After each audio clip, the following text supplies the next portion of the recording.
Welcome back to the TXG podcast. I'm Ian Fraser. I'm Matt Blois.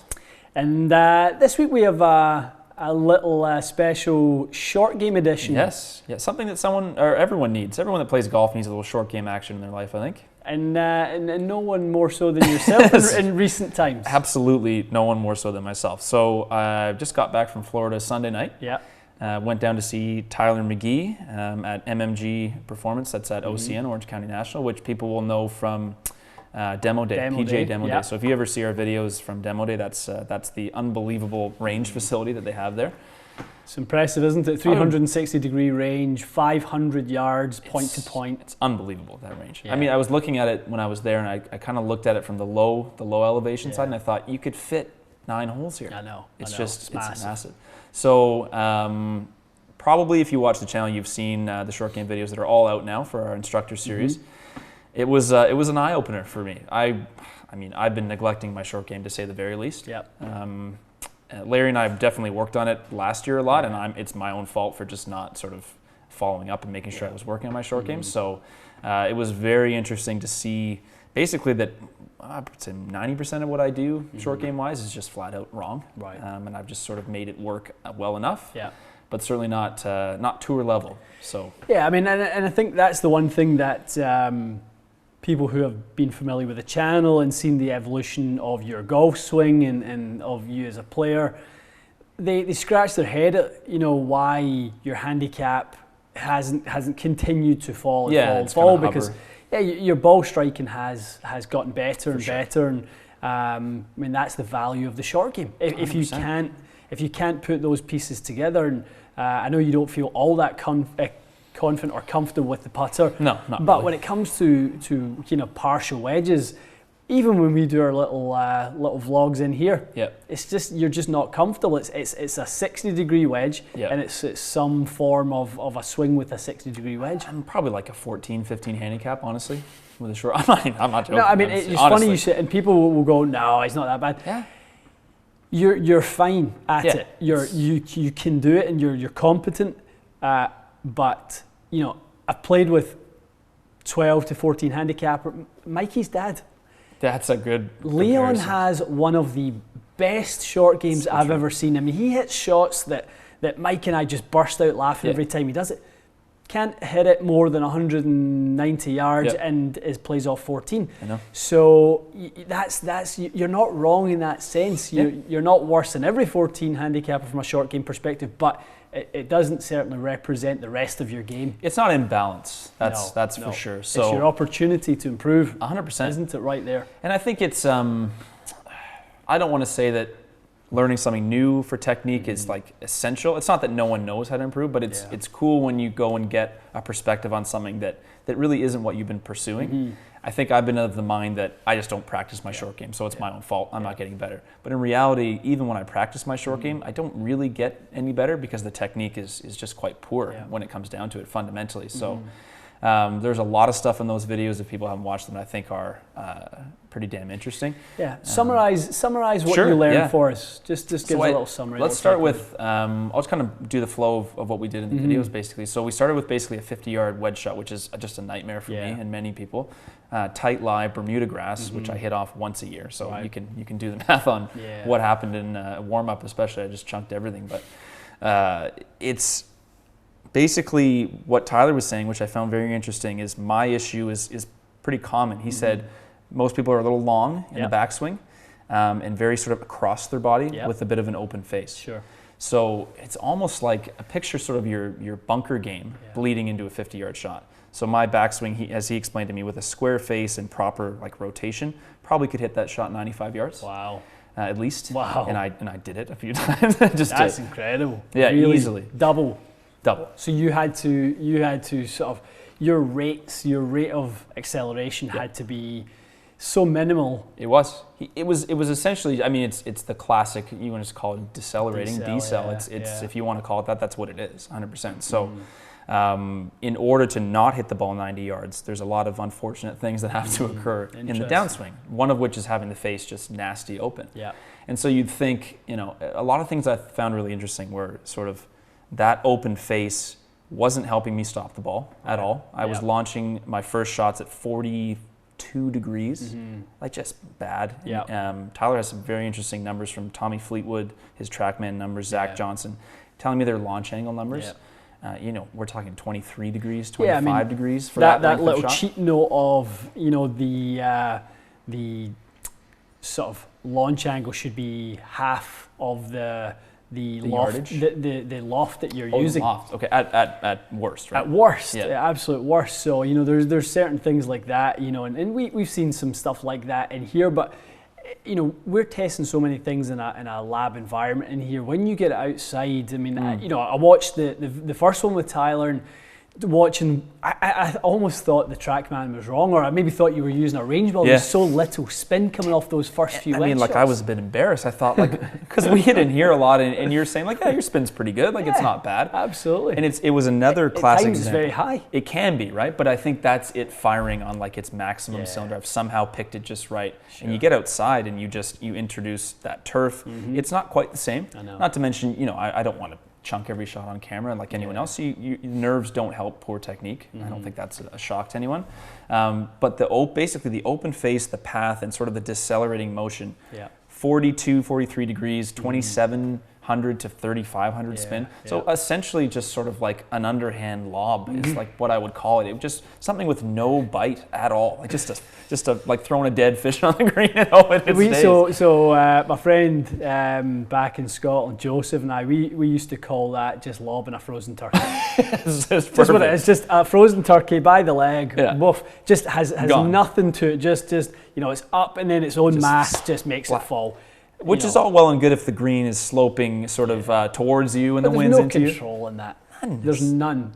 So he was saying some players get up to 10,000 RPMs a spin on that length of shot, 50 yards. So he said that during the video, and I went, wow, that's a lot. But then I thought about it a bit, and I actually answered a comment. Someone said the same thing, that is crazy. Yeah. I think I saw that comment. Yeah, and I think it's a valid comment. You just think, that's ridiculous. You got to be kidding me, 50 yards. But again, I responded, I said, my technique at best after that lesson was okay. I made progress. Sure. And I spun a few 7,000 to 7,500. Great. Tyler teaches, I met several of them, guys that are basically trying to get into Q school, top juniors, going to be D1 players. I would not even be remotely surprised that those guys could get an extra 2,000 spin. I wouldn't be surprised at all. What ball were you using, Pro V1? We had Pro V1s, Standard? Mostly. I mean, we had good balls. I can't say I hit the exact same ball every time because we had a big bag of premium balls. But none of them were a low spin ball, that's for sure. Be very interesting to go back and do a little recap after some work and that sort of thing. And something in episode, obviously, 1 that we talked to Andrew about when he was telling us the Gary Woodland story was about cleaning the face. I mean, was that something you guys were cleaning the face between every shot? We cleaned it pretty well. I wouldn't say we were extremely meticulous. We actually, I had to edit it out only because I think we were playing around with something for too long. I couldn't leave it in, but Tyler said something like, make sure you keep the groove clean. I said something like, Ian would be ashamed of how dirty that face is. Because I didn't do it a few times. But even with the cleanest of faces with my crap technique, it wasn't spinning. It definitely wasn't spinning. So that whole perception of, let me get the face open, cut across it because that's what spins the ball. I mean, it just literally isn't. That just is completely wrong.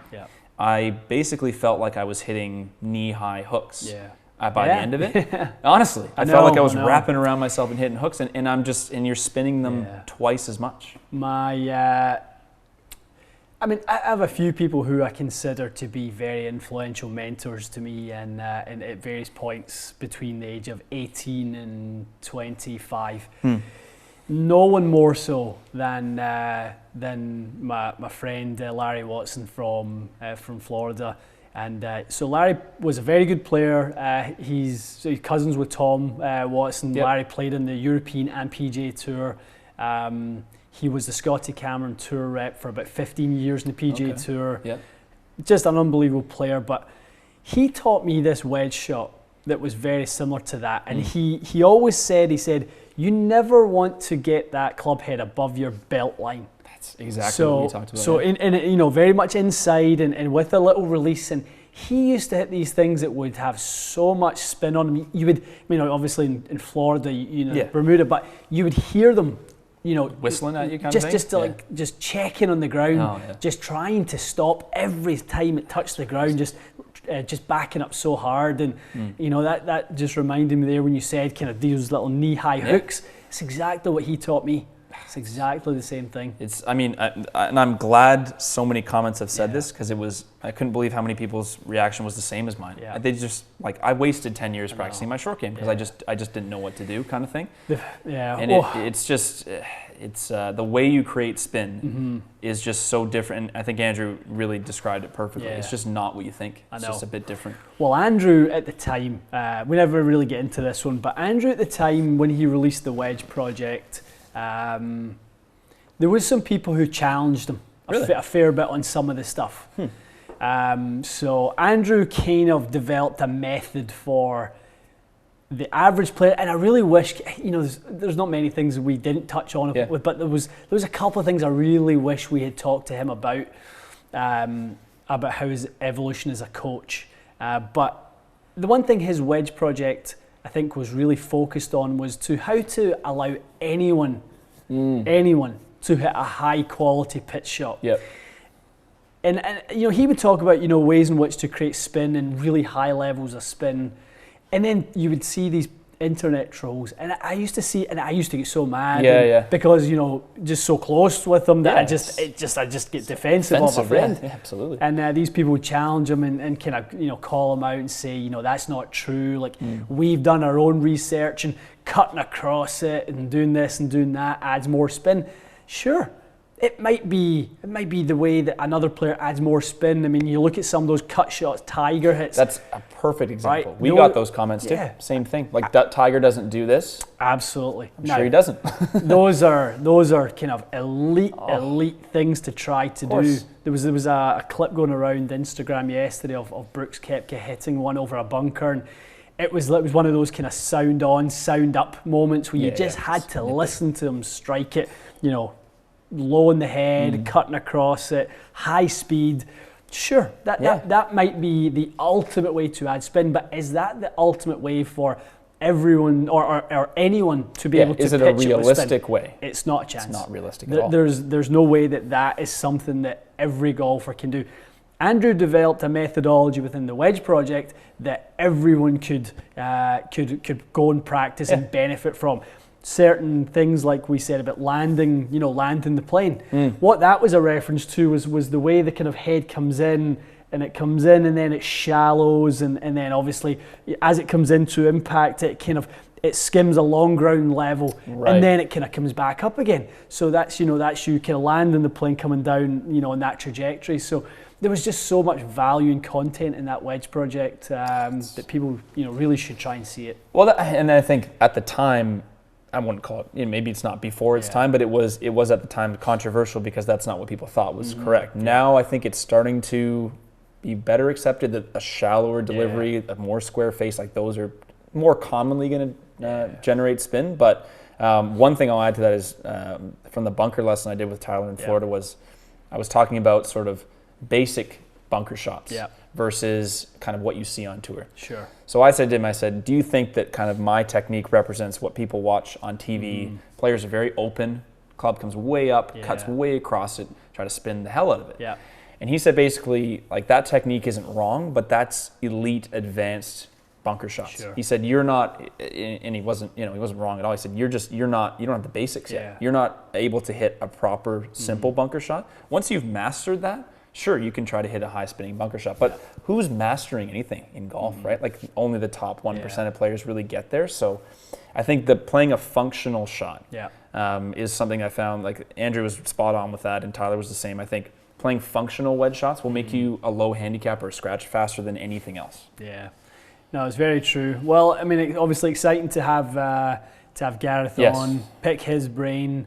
He's just, he keeps things simple. He's a simple kind of a guy who just applies the fundamentals of the game to all of his players, and they just have exceptional short games. I mean, almost every one of them are category leaders in the short game. Yeah, and that's saying something. There's very few coaches that could kind of put up a stat like that in in any sport, really. Yeah. I mean, and the LPGA Tour is so interesting because the short game is the level playing field. True. The long game is not. I mean, there's you're dealing with different levels of horsepower. What Brooks Koepka can do, it doesn't matter if you're Lexi Thompson, Arya Jutanugarn, those are different levels. Yeah. Get it close to the green, that's the equalizer. It's so true. You know, and that's where it's a level playing field, and they each can do the same stuff. And that's why it relates to an actual, recreational player so much better. Yeah.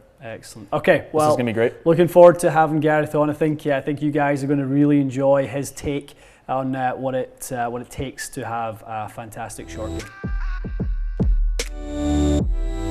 Okay, so another really great guest for our second episode. We're starting with a bang here. So Gareth Raflewski, who is based about 2 hours west of us, London, Ontario, is probably one of the sort of the most successful coaches on both the Lpga and PGA tours that kind of we've seen in the last few years. There would be a real strong argument for being the most successful. Absolutely. In terms of the stable players at the top of their game, world rankings, etc.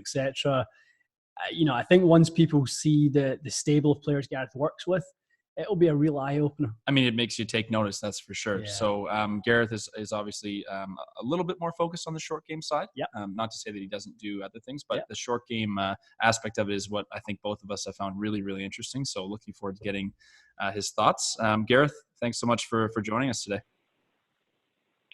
Thanks for having us on, guys. No worries. All the way from, where are you down in Jupiter right now at the CME? It's Naples, actually. So Naples. it's the last event on the LPGA schedule. So it's kind of a big one for them because they're playing for the biggest prize in women's golf this week. So 1.5 million to the winner. So it's a fun week. That is a big week. So how many have you got sort of in the running? How many horses you got this week? So I have six players here this week. I've probably worked with another 10 or so that are still here, but I have about 6 people that I kind of coach most of the time. So that's the ones that I'm kind of spending most of my time with this week.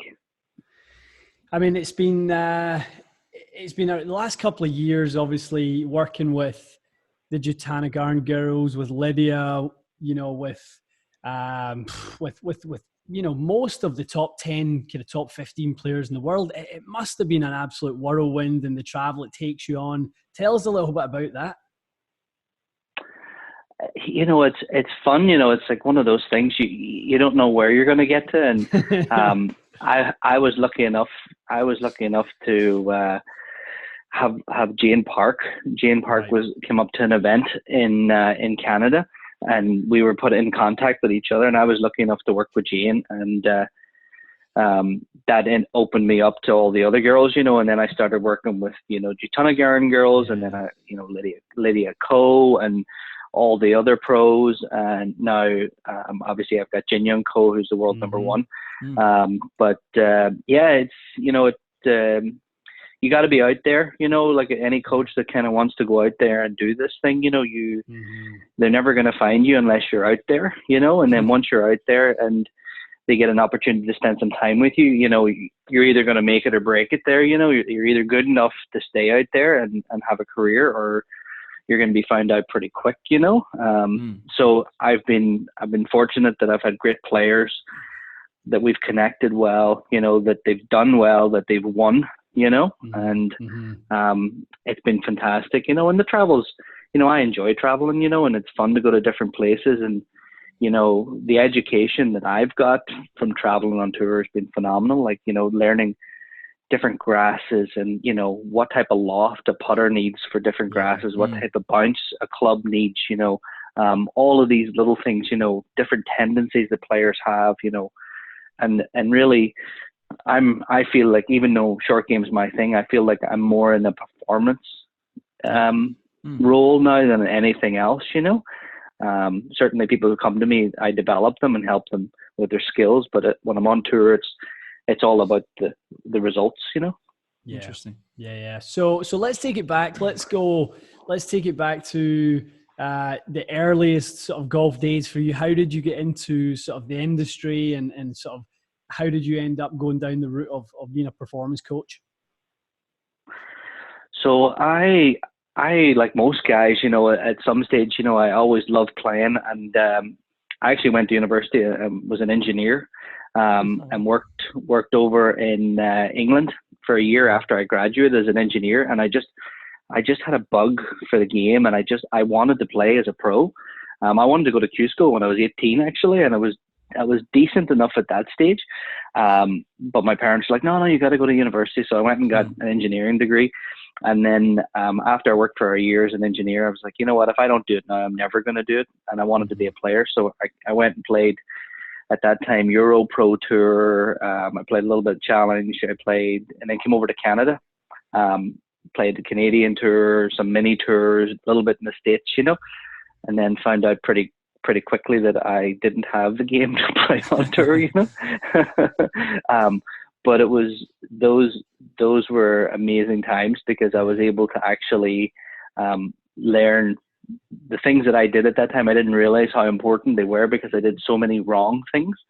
And it made me such a good coach, because I can kind of see the pitfalls that players fall into as they're developing, getting ready for big tournaments, wanting to turning pro, traveling, and all that. So then after that, I kind of just started teaching. Actually, one of my first ever lessons, or clients really, was Michael Gligic, who now plays on the PGA Tour. And Mike and I were playing in a Great Lakes Tour event, and after the round, he said, "Hey, can you look at my putting?" Because Mike absolutely striped it around the golf course, and I was slapping it all over the place, and making putts from everywhere, and I think I shot 2 under, and he shot 1 under, and he should have shot about 10, and then he's like, "Hey, can you look at my putting?" So I started working with Gligs, and then from that there, word of mouth, and I started working with more better players, and more pros showed up, and more better amateurs showed up, and I really decided when I started coaching that I wasn't going to just be a coach. I was going to be a short game coach. Like, that was all I studied. That's all I wanted to be. And I decided if I was going to stand out, I needed to sort of separate myself from everybody else. So that's what I did. So, 12, 14 years later here now, that's kind of all I've been doing, so you tend to get a little bit further down the rabbit hole with your skill sets than most people who are only focused on everything, Yeah, no, that's exactly right. And that's very, very interesting that your skill set was born from the sort of journey to try to become the best player you could be. And I would say probably as a club fitter, that was exactly what happened to myself, and trying to be the best player I could be. I became very focused on the tools and in the toolbox at that point, and trying to have the best 14 clubs I could absolutely have, and how I could optimize those in different ways, and in which you could set up your golf bag. And it was exactly the same thing. It was born from just trying to be a good player. So that's very interesting to hear. That's, what led you to being the coach you are today. Okay, so tell us a little bit more about sort of your sort of philosophies. You and I have had a few conversations about short game, and obviously we're in a very technical age, launch monitors, etc. And one of the things that always stuck out in my mind that you told me is people are always surprised how simple you keep it when you coach them, and it's almost mastering the basics is what you're really, really good at. Yeah, I think it was really funny. I got asked to speak at, it was like a PGA thing, Ontario PGA. And, everybody was coming in and talking about all of these different things. And I came in and I talked about the fundamentals, but I talked about 5 different ways to hold the club, and what those effects, cause and effects, would be by holding the club. And then I talked about posture. What would this posture produce, and what would this posture? So I learned this pretty quick. I was like, if I'm going to be special, like, I don't need to be the first person to the race in terms of all the technology and knowing everything. Why don't I just figure out what already has been talked about, but go 3 more extra steps? So when somebody's talking about, even posture and putting, like what is good, like, it's something that you kind of brush over if you went for a lesson. They're like, oh yeah, stand like this. Okay, now we have to talk about the stroke and this here. And I'm like, well, why don't we just go back? So I basically went and I looked at every different posture, every different grip, every different setup, every different head position, head tilt, eye tilt. And from that, I was able to just come up with so many different answers to fix so many easy problems. So when people are talking about complicated things, I can go to a fundamental change, and they're like, but are you serious? That I just do that? And I'm like, yeah, that's all you do. And they're like, but that's not going to do it. I'm like, okay, let's see. And we'll put them on launch monitors. We'll put you on different things that we do to measure now. And they really are surprised at how quickly we can fix things by being so simple. But that's the whole idea, is like, my goal is to make the player play better. I don't need to show them that I know something. I need to be able to dress it down so to the very simplest term and say, you need to just put your head here and this is what it's going to do, and then show them that it does it, and they're like, wow. Yeah, they see the results. I think in my own experience, the times with short game and putting that I've had kind of the biggest change or improvement have been exactly what you're saying. It's funny, I was thinking as you were speaking, the most kind of fundamental, sort of maybe obvious to some people or very basic, but those are the moments where your short game actually changes. You actually, make better contact, stand properly, make, things you don't necessarily think you're making mistakes of. And you may find there's some, TrackMan related problem that you can solve, and I'm not doing something. And it really just often comes down to something that is just very basic, even for really good players. For sure. Even like Jin Young Ko, world number 1 at the minute, and she's got a 1 million point lead in the race to CME. She could break the all-time scoring average this week for Korean players, which is a big deal, and she could win, have a clean sweep in all the awards category. And we basically worked on her posture. We basically made sure That's amazing. that her head was in the right position so she could see the line, that her shoulders hung in the right position relative to her hands, so that the club would be able to swing freely and still be able to produce a pretty square face at impact, so she doesn't have to think about her stroke. So we worked on posture, and then once we got the posture right, we actually put a new putter in place this week, and we played around with the putter, and we bent the putter a couple of degrees flat just to add a little bit more toe hang, so it basically took away, she had like a 0.5 degree miss left. So we basically put the putter another 1.5 degrees flatter, and that produced, probably about 5 to 7 degrees of toe hang extra. And that was enough to clean up the start line, even to the point, we're talking about 0.5, which is nothing, even to the point that we're now down to 0.0, Yeah, I mean, so all these little tiny things. I know, and they're sort of, decimal points of degrees, but they can be the difference between performing well, between building confidence, all those sort of things that can put a player on a run. Like obviously Jin Young's been on this year. Just we saw it at Magna up here, and yeah, that's right. I mean, her scoring up there was ridiculous. I mean, I think she averaged. I want to say she averaged something like 7-8 under per round. What is she, 23, 24 under for the week? I think so. It was incredible. Yeah, and then she went on the run in Portland next week, and then broke Tiger's record for the most holes. Is that right? Without a bogey. Jeez. Yeah. So she holds a piece of history there. So which is pretty cool. And what sort of role does equipment play in sort of your job optimizing the players, Gareth? How close do you get to the manufacturers to get the right clubs in their hands? Yeah, you know what? When you find the right partners, like I've been lucky enough to partner with Ping.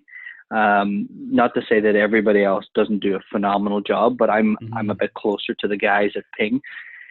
So when I need something, and I need something that's different and new and unique, like and that was the case with Jin Young this week. It was like we built 4 putters with her. 2 of them don't even exist, because I told them this is what the player's tendencies are, and instead of me fixing the player, why don't we just build something that would actually just help her play better, like anybody doing a fitting, you know, like there's so much. If we can just buy, like honestly, if we can just buy a product or buy, you know, a piece of equipment that's gonna work with the player, it's so much easier. So that's what we did. We went searching for different styles of neck and head and toe hang and weight, and we played around with them until we found kind of what we like. But Ping has been great with me because I've just kind of told them, hey, this is what I'm looking for, and they're like, okay, let us try and figure this out for you. And they came back and they were perfect. Well, I think that's an example that almost the average golfer does the opposite, isn't it? You're talking about, you know, trying to make an instant improvement, an instant impact on Jin Young's game by just going to the tool that will help her perform the task the best. And a lot of people will go towards golf clubs that go, no, I can't move those weights, or, you know, I have to play this type of iron because, you know, then I should really figure them out. I should, you know, work harder. It's a pride thing almost, isn't it? Well, I think there's a little ego in there and stuff as well that people can almost, I don't know, think it has to be me. Well, that's why that's one of the more interesting stories I've probably ever heard from a tour coach with a tour player is even at that level, people that are the best at this say, that was the best route to take. Like that was the way to improve for that tournament or that event. We get that in the putter studio here all the time. So when we're working on Quintic and you know, we explain the first set of numbers, 9 out of 10 times the first reaction the player has is, okay, so what do you want me to change? Oh, really? Nothing. Okay, yeah. I don't want you to change anything. I want you to continue doing what you're doing, and we're going to build you a setup that sort of works with you and complements the way you deliver the putter. And then it'll make your job much easier. The result will start to take care of itself. And that's exactly, you know, what I think Gareth's saying there. It's such a good story. It really is fantastic. Well, you want the player to perform well. So, you know, back to what I think about, like, let's take all the obstacles out of the way and let them be as free as they possibly can be. And if you can let them go out and kind of be totally free willing, it like they're not trying to do anything. They don't have to hold on or release or do anything. They just have to play. And that, you know, one of the questions you asked me earlier was my philosophy is I really believe if we can set people up that they can just swing the club, whatever club that is, and it produces the outcome that we're looking for. That's what I'm looking for. I'm not looking for anybody to hold on or drag their hands or do any of that stuff. It's just a very, especially with putting, I really believe that we can have a very free flowing stroke that you don't even, like if you ask most of my players what way they putt, they would have no clue. They wouldn't have an answer for you. They would have no idea what way they putt. They don't know. They're like, I just look at where I want to hit it and I just hit it. Yeah. Because all the other things we've taken care of. I mean, it's sort of, I mean, Gareth, you're really on the practical side of things in that sense, then, which I think is refreshing for some people to hear, because I think people get discouraged playing golf when they think I need this kind of superhuman technique or capability, or I have to be very diligent with my practice. Whereas you're saying, you know, even the best players in the world, you basically just need to get the ball in the hole. Like you need to find a way to do it consistently. So it's interesting, kind of different than I think where golf instruction is sort of trending. Gets a little overdone with analysis and sort of technique and such. And I think really just sort of going back to the basics of you need to make sure you're doing the same thing every time if that's what you do, and get the ball in the hole. What is so when you look at golf instruction now and you know, on social media and the way some people post about certain things and some of the verbiage that they use about talking about centers of mass and things like that, but some of the abbreviations they use, where does your mind go when you see that stuff? Do you think a lot of that is being sort of overcomplicated and made to sound a little smarter than it truly is? 100%, and I pay no attention to it, and I won't change my like I won't talk about supination. I won't talk about that to any players because that's awesome. Not the lingo that they're going to get. And I put it into my words in something that makes sense for me, because if it makes sense for me, it's going to make sense for the average person. And I hear it all the time, the way the guys are talking about it. And you know what? You know, fair play to them. Like it's wonderful that we've got smart people that can talk and articulate, but that's not my job. My job is to make the information simple and usable. And I need to dilute it back to that point where we were talking earlier. I need to put it into something that's super simple and say, just do this with your hand. And then if I have to show them with their hand, I'll just show them, you know, where I know other players are talking about all this and that and the other, you know, and I actually pay no attention to it. It's great. Yeah. It's sort of, I'm not saying old fashioned in a negative way. It's, I think in a good way, it's sort of like probably the way coaching began when golf was started. I think there comes a point where it's sort of information overload and sort of, you know, you can spend too much time trying to understand something. You know, what I love about what you do is you're only interested in the result. So you'll take the shortest route to the best result that you possibly can, which is ultimately going to have the best impact for the player. And I think that's a phenomenal philosophy for a coach. Absolutely. And the big thing I always think about is I know what I know. And I'm good at what I know, and I stay in the lane that I know, and I'm not going to go down talking a lingo that I don't 100% understand. Yeah. So, and I think it's okay as a coach to be able to go out there and work with players on the things that you know how to do well. We don't know everything, and that's fine, and we're all learning and trying to pick up different things, you know. But you know, if you know one or two things and you go out and teach that there, you know, it gets criticized by other coaches. Oh, he was teaching the same thing or whatever, but he might be amazing at teaching that one thing. And that might have an amazing impact on maybe not everybody, but, you know, majority of people. And, you know, you have to understand that everybody's learning, you know. But the worst thing you can do is go out and try and teach something you've just watched on YouTube. You know, because you don't really know how to do it yet. And I get we all have to go out and learn and do it at some stage, but you know, if you're really centered around the player playing better, getting better, enjoying the game, whether it doesn't matter what level it's at, then you know you have to think about that as the most important thing first. I think that's really well said for sure. What, just quickly thinking, Gareth, I think a lot of people listening I'd be surprised if a lot of people weren't thinking like, I'd like to go see Gareth for a lesson, because this is kind of a refreshing way of looking at it. I know you're obviously very busy having sort of the amazing resume of players. Are you sort of regularly teaching sort of club players, public players? Do you sort of do that in a travel sense? Like how do you sort of structure, I guess, your home life coaching? So obviously I'm in London, and you know I get so many great people coming from everywhere, from California, from Florida, from like Ottawa, Toronto, and you know if I have time, I enjoy working with everybody, you know, and it doesn't matter who they are, to be honest with you.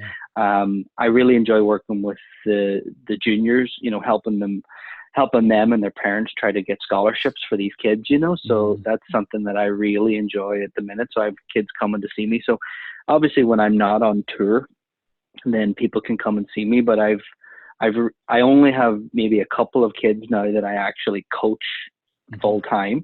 Okay. Everybody else who comes to see me can really only, unfortunately, come and book, you know, an hour or a couple of hours with me, and we can go over some stuff. You know, I just it's not fair to them. They honestly should find a coach in their area that they like, that they enjoy, and they can see on a more regular basis, because that's what's actually going to see the benefit. It's like going to a personal trainer once every 4 months, you know? Right. You know, yeah, like that's a good analogy. You need to have someone that's got their eyes on you. But in saying that, I also work with a lot of pros that send me their kids and send me their players and say, hey, go down and see Gareth. He'll work with you on your putting or work with you on your short game. And then I share with the coaches, hey, this is what we did. This is what we worked on. This is what I think would be really great for him. And then that coach can then go and take that player, you know, for the next 10 weeks and really work on it. And then they might come back and see me, you know, a little bit later on. So I'm still open to working with lots of people. It's just my schedule is not really great because I'm splitting my time between PGA and LPGA Tour this year. Of course, yeah. I think that's interesting though. The network of coaching, sort of. I've seen that with a few kind of places I've visited, and that's that seems to be kind of the future for those that are at the top, obviously, like Gareth is. Yeah. To sort of, he's still obviously providing a lot of value to that person and through their coach, but it's a realistic relationship where they can be monitored then on a regular basis. Yeah, I mean, it almost seems like it's almost sort of a consultant role sort of thing, Gareth. That you know these coaches. And I know a bunch of the ones who send their students down to work with you, whether it be Doug or some of the other coaches in our area. But having your set of eyes, just to make sure things are on the right track. And if there's another little piece to the puzzle that can help things flow a little bit better, I think everyone definitely appreciates that. One thing I want to kind of ask you a little bit about is working on the LPGA Tour. How does that sort of differ from, the PGA Tour? I know you've been out, past couple of months. You've done a few events with Mike Gliggett since he got his card. But how does the LPGA Tour vary? I would say that it's much more of a close-knit group on the LPGA. The girls travel to very much like the European Tour versus the PGA Tour. There's much more socializing. It's big business when you're on the men's side. There's a million coaches, there's a million agents, there's just so much hype, and there's just so many eyeballs on everything that everybody's doing at every time, and so many people making them and trying to get them to play product and do this and endorse that. And it's just not that way on the women's side. They just don't get the same level of exposure. Right or wrong, that's just kind of the way it is. But I would say it's a ton of fun being out on the ladies tour. The girls are phenomenal. They're like impressive to no end. Like the things, the way they hit the, like Jin Young Ko, if she hits a fairway, she is 86% of the time hitting the green. Yeah, that's ridiculous. So the things that they can do is unbelievable, and I'd love to see if we could have the PGA Tour stats the same way we have the LPGA. It'd be really interesting to have that comparison to see what the difference actually is, because we really can't measure it at the minute. But I would say, I certainly have a lot more fun on the LPGA Tour, to be honest with you. But I have also been out there for longer, so I know, I know all of the coaches and the caddies and the players a lot more. Where I'm I would say I'm a pretty new face on the PGA Tour now. So I'm just, getting to know different people and that. And I'm sure, down the road it's going to be quite good as well, But it's just a, it's kind of like a big city in a small town. Yeah, it's a cool little look into that world, though. I think obviously the LPGA, I think it's common for people to say like they don't get the recognition they deserve, they don't get the viewership they deserve, and I think that's definitely true. But interesting to hear you say that almost has sort of a nice byproduct, and that it's sort of a nicer community among players, and they have less sort of, I guess, corporate commitments based on it being a little bit less of a business in that sense. So it's interesting that that's sort of the vibe there is affected so much by, I guess, the sort of the corporate aspect of it being just a fraction, I guess, of what the PGA Tour would be. Yeah. And you know what, if anybody ever gets a chance to go to an event, you go to a PGA Tour event and you're 6 deep trying to see anything. You go to an LPGA event, you go to a practice round and you can walk beside them. That's a good point. Like it's just so easy. And for what a lot of people say to me is that when they go to an LPGA event, they can relate to the way the girls hit the ball. Maybe not how straight they hit the ball, but they can relate to basically, the distance that they're hitting it, and they go, wow, that's really cool. Where they can't really relate to the guys, but not to say that that's not exciting to watch either, but if you want to get up close and you haven't been in an event, I think it's a brilliant way to go. Well, that's a good point. I mean, there's very few sports you can watch that you can ever look at something an athlete's doing and say, I could do that one shot. Whereas with golf, the men's side, obviously there's times where, yes, you can make a putt a pro could make, but in terms of I hit my driver around the same distance as someone like Jin Young Ko, obviously they're much more accurate, but there's I think that's why golf is so popular, is that people can actually watch something that they're capable of. Like, we're not capable of, making threes under pressure with, a 6'9" guy guarding you. You're just not going to do that ever. But it's definitely a much more relatable game. And then the women's side, even more so. Yeah. I mean, the on the women's side of things, the relentlessness with which they can repeat is remarkable. It is. And that sort of consistency of the repetition, I found, really interesting working with, with Tiffany and Nyan right. Choi. Yep, that's right. You know, and they were remarkable at how well they knew their distances, how often they hit their numbers within a yard, really either side. I mean, it was really, really impressive stuff. I mean, we done obviously the live Q&A with Nyan, and you know, it was one of the more impressive displays I think you'll see from a player. And you know, Nyan currently is not you know, at the top of her game the way she was, you know, 7-8 years ago. But you imagine, you know, getting someone like Jin Young in there and seeing how consistent she is right now. 86%. Yeah, remind me, what would sort of an average PGA Tour player hit fairway greens and reg right now? Sort of around 70, 73? Yeah, it'd be about 70 would be pretty good. You know, it's just under 13, right. 13 right. greens. You know, yeah. It was funny. I had to caddy for. I didn't have to. She asked me to caddy for her on the pro-am at the Canadian Open this year. You know, and we were playing 9 holes, and there was 2 times that she wasn't pin high, and they were my fault because I gave her the wrong number. That's amazing. You know, wow. So I think it's the only time that she can say it was the caddy. It honestly was the caddy, because she hit it what I told her to hit it, but we got the wrong bounce, and I was like, oh yeah, that was definitely me. So where the average player could be, you know, hard to hit their number. Yeah, you could lie to them and it wouldn't matter.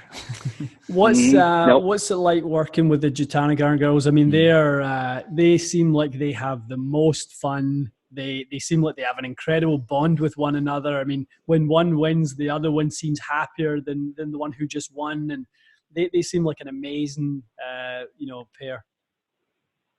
They're just, you know, they're amazing people. Number one, you know, they do so many different things, you know, for charities, for homeless people, building shelters. You know, you wouldn't. They just have huge hearts, but they are hard workers. Like they're first to the golf course. They get they're very efficient. Like over time now, they've become very efficient in what they're working on.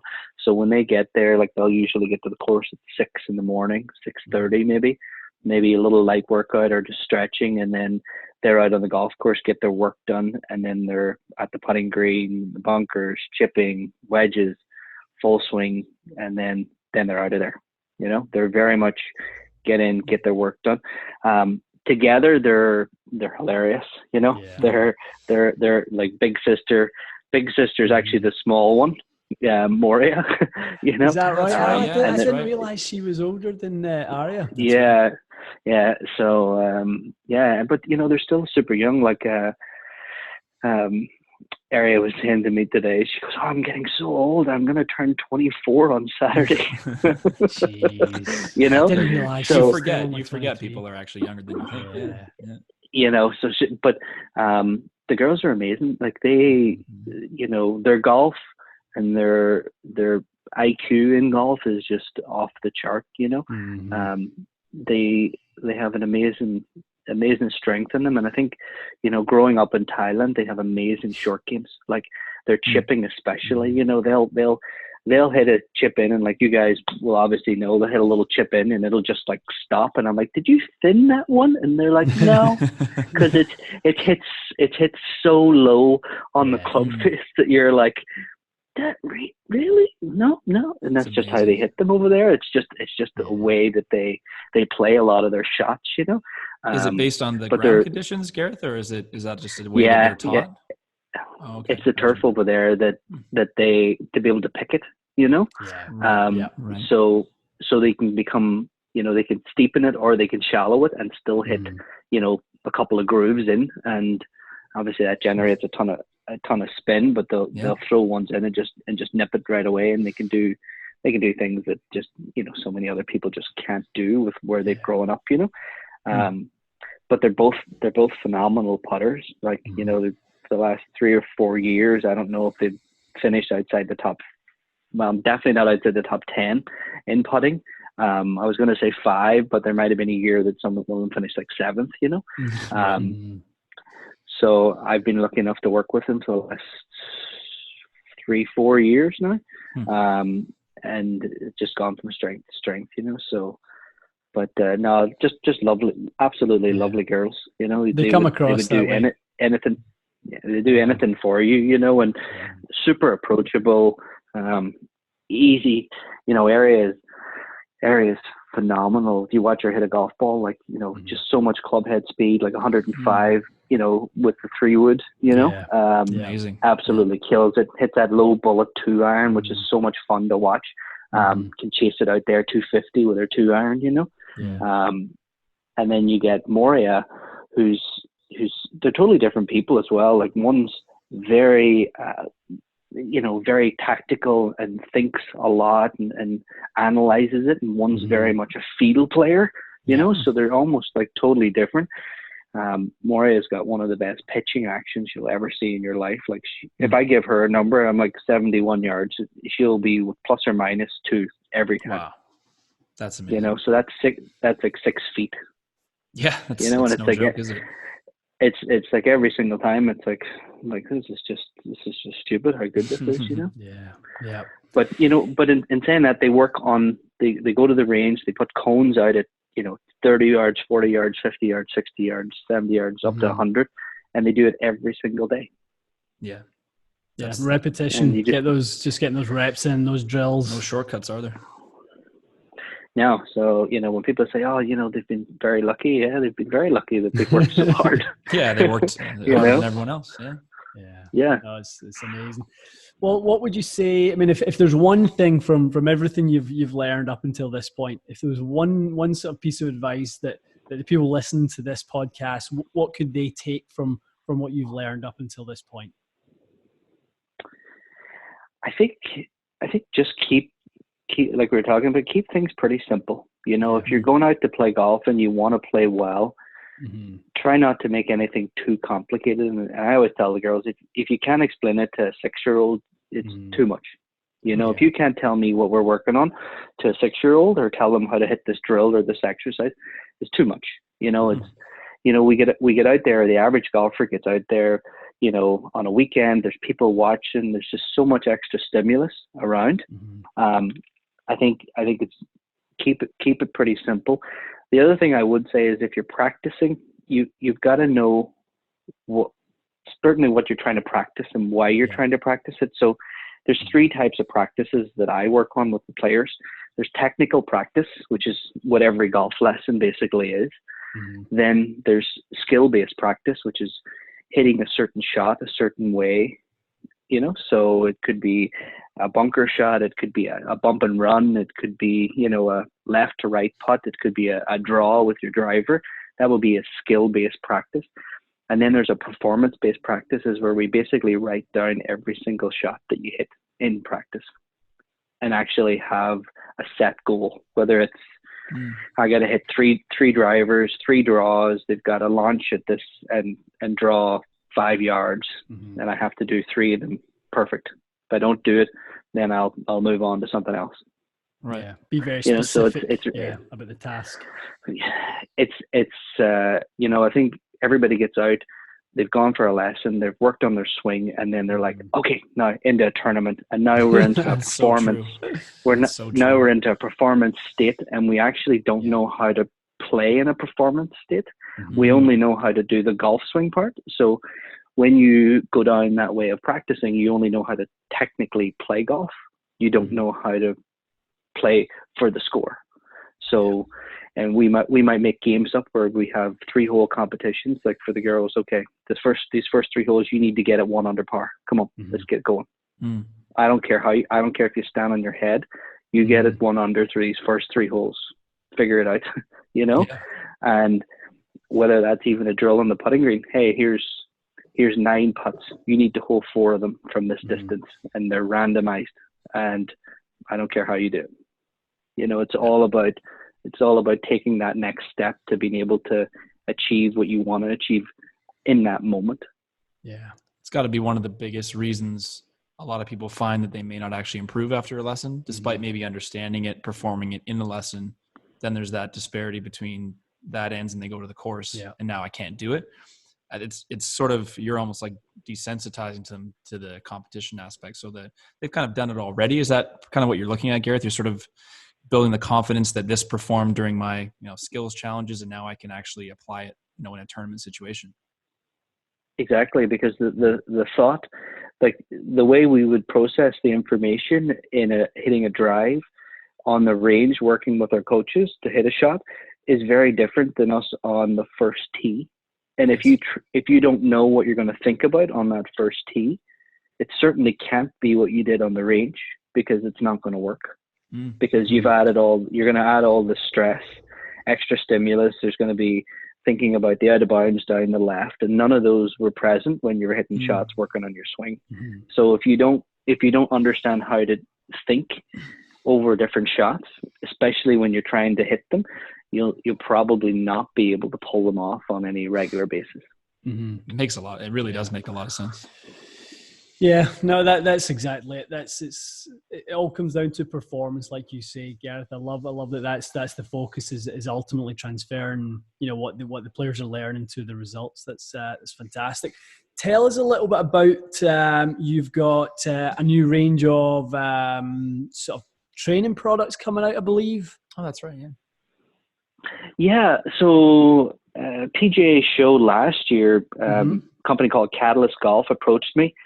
And they did some of the Ledbetter's training aids and Dave Pells' training aids, and they've done a great job. And they came up to me and said, "Hey, do you have any training aid ideas?" I'm like, "Oh my God, I have so many. How many do you?" Like, I've got so, and yourself, when you're busy doing what you normally do, you don't have time, or you don't really know how to go about doing all the other things, So Sure. They said, "Hey, well, why don't you come on board and let's talk about some of the ideas." So we've gone out and we've just bounced things around. I said, "These are the things I like," and they're like, "Yeah, we love them. Like, we love them all." So I have 6 of them on the go. Two of them are going now. So basically, there's things that when I'm out on tour, I'm like, I do these drills for different players, and if I had this training aid, that would make it easier to do these drills. So one of them is a simple ruler. Really simple. If you can put it down the ruler, it'll start the ball within 0.5 degrees of your target line, which is going to be really easy. I color coded the back of it so that for tempo, if you swing from color to color and you hit 5 balls, all 5 balls should be basically in the same spot.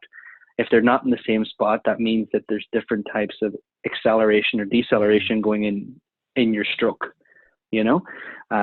We do a couple other things where you can stimp the greens with the ruler. Basically, there's a little mark at 10 inches back. If you hit 10 putts 10 inches back and through, if you step it out, you can get the speed of that green. So you might hit, cool. 10 putts, and you find out that the greens are, it runs 22 feet. Then you go out the next day and you see that it's running 23 feet. Instantly that the greens are faster. So I did this with Lydia Ko years ago, just because we were noticing some differences in the practice rounds, and we were really trying to figure out, when we get to the course day, what are the greenkeepers trying to achieve? What speed are they trying to get to?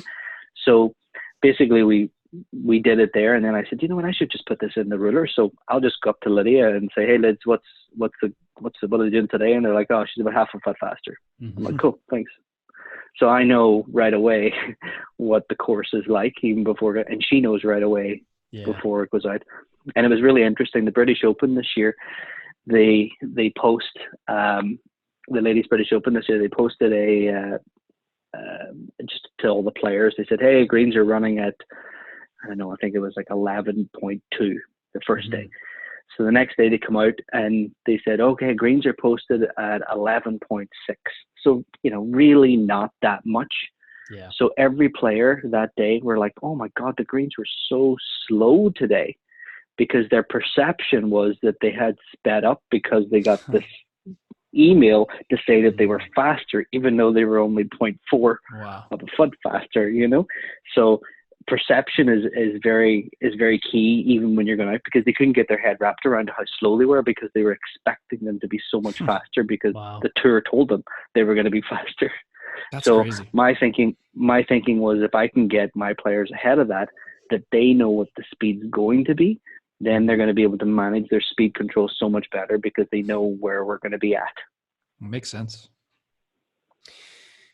Very cool. awesome, Very man. cool. Well, you're a busy man. This is a busy week. We really appreciate you giving us the time today, Gareth. This is awesome. Couldn't be more delighted to have you on the podcast as guest number 2. Absolutely, yeah. A lot of people find that very, very interesting. I think definitely. Yeah, for sure. No, thanks a million. I think it's great that you guys are doing the podcast, and obviously, I watch your YouTube channel a ton too. So I think there's just phenomenal content on there. Thank you. Thanks for all the work that you guys do. It's great. Thank you. Yeah, Thanks, we appreciate pal. that. Really appreciate it. All right, have a great week and talk to you soon, Gareth. All right, take care. Thank you. Bye. Thanks. Yeah, I mean, it's just another fascinating, industry professional at the top of his game. Absolutely. I mean, I think so. I didn't want to use the term household name while Gareth was on. It wouldn't be in a negative way in his case. I think a lot of people will learn about him after this podcast, or whether they've found out about him somewhere else. Yeah. But he's, relative to how successful he is and how many players he coaches, and not just that, how actually successful those players are. Yeah. He's basically sort of not known compared to a lot of other people. Do you ever watch any LPGA golf? Yeah. Right. Yeah. When you watch LPGA golf now, I don't think I've watched a telecast in the last 6 months that his name has not been mentioned. Is that right? Yeah. Every time I turn it on and watch it, at some point one of his players is in contention, and the conversation goes towards Gareth and the great work he does and the great stable of players that he has. Good.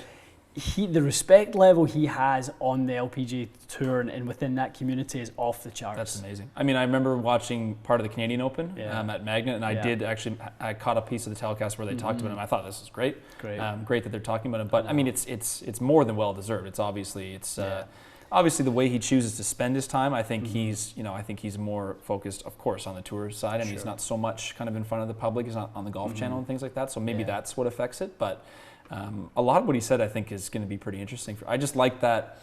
I don't dislike the way that anyone we've spoke with coaches. I don't shy away from the technical side of it. I don't shy away from sort of the more scientific stuff. I think it's interesting as well. But something about just the way he described the simplicity that he coaches, I think it's going to resonate with a ton of people that are maybe haven't been successful with kind of another avenue, or they just, I don't know, they're just kind of ready for something totally different. He's an incredible person. He's a really genuinely humble guy. He seems to be family man. The relationship he has with his players, and I think that really came across when he was talking about Moria and Arya, the Jitanagarn sisters, that they are part of his family, and you see that.